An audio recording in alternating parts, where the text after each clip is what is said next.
Welcome back. You're watching World Talks, and I'm your host, Klaudia Czerwińska. According to the latest World Bank report, an estimated cost of rebuilding Ukraine has risen to $524 billion.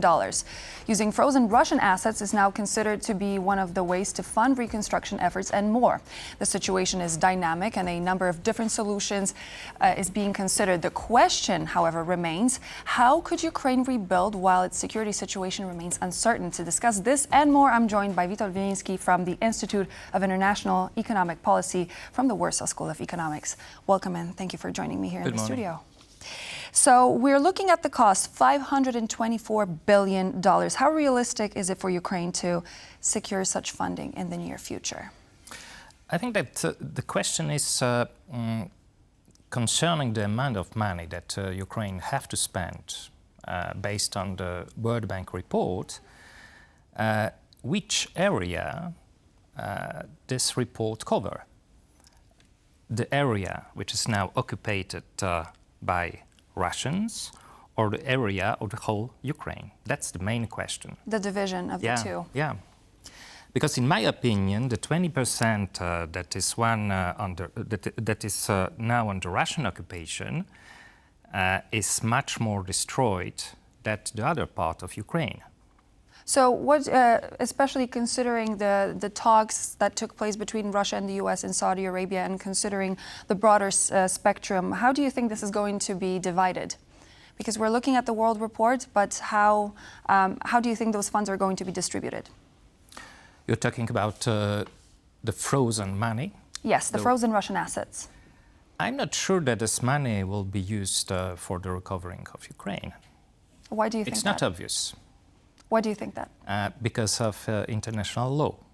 But don't you, there's been that conversation when it comes to the frozen Russian assets, and obviously it seems to be the case, especially when it comes to Europe and the Western world, that there is a definite push to try and change that legislation. What do you think would have to happen for that money to be used? I don't know what will be the future of this money, and we don't know. Because from the point of view of, for example, the European banking system, all banking systems are based on trust.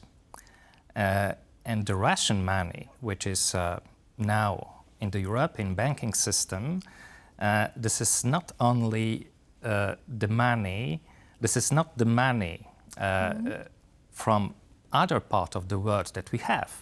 We have the money from Saudi Arabia, we have the money from China, we have the money from United Emirates. So the trust is very important, and I'm not sure if from the point of view of the security of the European banking system, this is the best decision. You mentioned trust. You mentioned trust here. You said that this sort of banking is based on trust, but international order is also based on trust. Russia invaded Ukraine, so there is a definite push to make that move, to get the money to actually be able to fund whatever's been destroyed in Ukraine, don't you think? Here, I'm agree. So when we're looking at rebuilding, when we're looking at reconstruction, which sectors should be prioritized in the early stages of rebuilding Ukraine? Because the decision will have to be made which thing to prioritize, what comes first. What's your opinion?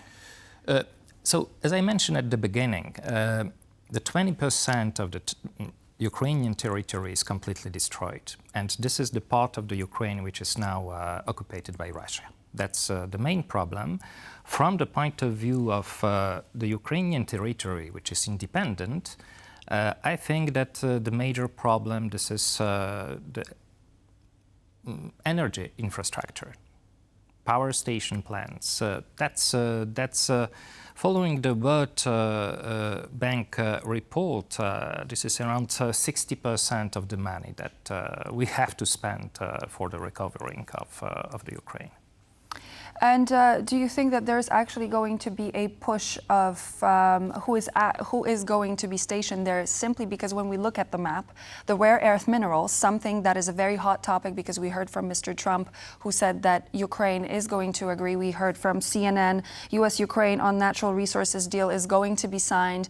There is a potential for Mr. Zelensky to come over to Washington on Friday to sign that agreement.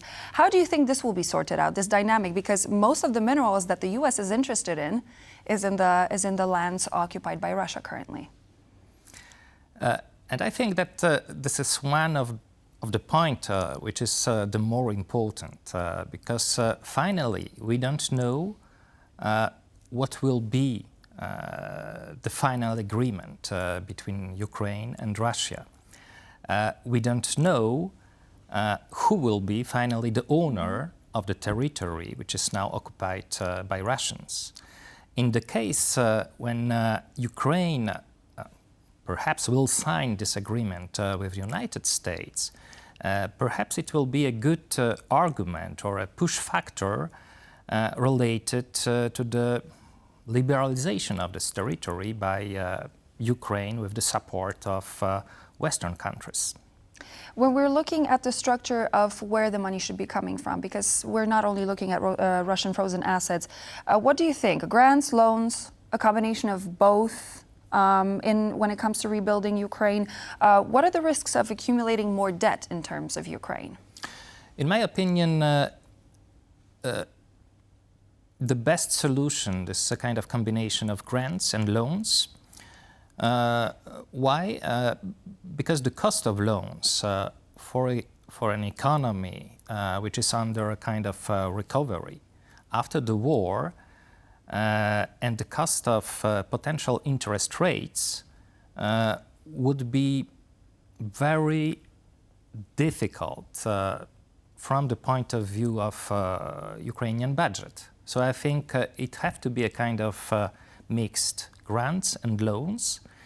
And when we are comparing this situation with the situation of Europe after the Second World War, the Marshall Program was based on grants, basically, not on loans. Yes. Mm-hmm. So we have to try to play the same game, and we have to remember what, for example, United States have done after the Second World War for Europe. Perhaps it would be good. It would be good if we will do the same. It's interesting. I've heard this quote that history does not repeat itself; it rhymes. But in reference to what you just said about the help of the United States during World War II, it seems to be the case that the scenario right now is very far from there when it comes to the support from the United States. What do you think should be the role of the neighboring countries, not only in terms of practicalities, but also finances when it comes to rebuilding Ukraine? I think that the problem of neighbors countries, in this case, we're talking about Hungary, we're talking about Romania, Slovakia, and Poland. I think that from the point of view of the power of their economies, they are completely different if you are comparing with United States or with the whole EU. Even if the GDP per capita is 3 or 4 times higher than in Ukraine now, mm-hmm. in these countries. Let's for a moment depart from the subject of Ukraine. We've heard that yesterday the Polish zloty is at its strongest since early 2018. What would you attribute this to, and what does it mean for the Polish economy?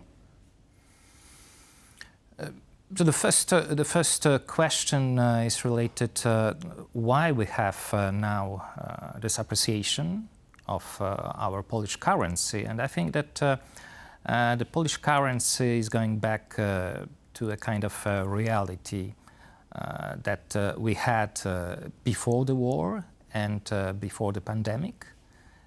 So we are going back to a kind of normal time, normal period. Yes, that's my opinion here. We also know that CE stock markets are experiencing a certain bump. There is definitely a correlation in there. Why do you think that is, that we're seeing this surge? This is something which is similar here. We had a very bad situation during the pandemic. Some exceptions in the IT sector with a good growth. We had a relatively difficult situation after the beginning of the war. And what we're observing now, just after the beginning of this year and after the potential situation related to the peace agreement, we had 15% of growth of the main index in the Warsaw Stock Exchange. And what is interesting, we have a separate index which is related to Ukrainian enterprises which are quoted on the stock exchange in Warsaw. And the growth of this index was about 70%. So what happens next? Where do we go from here? We hear about the Polish zloty at its strongest. It comes with pros and cons. We have the CE stock markets experiencing a bump. What comes next? For example, in terms of the situation in Ukraine. I think that the difference between the majority of European countries that have euro, in the case of the Polish economy, is that when we have our own currency, this is a very good tool for the amortization of potential external shocks. And it works very good. And for example, we have the same situation with the British pounds. Yes. Thank you so much. Witold Wiliński, Institute for International Economic Policy, Warsaw School of Economics. It was great to have you in the studio. Thank you for joining. Thank you. And so this would be all for now here on World Talks, but please do stay tuned. We have another news brief from Diana Skaya coming in just a moment.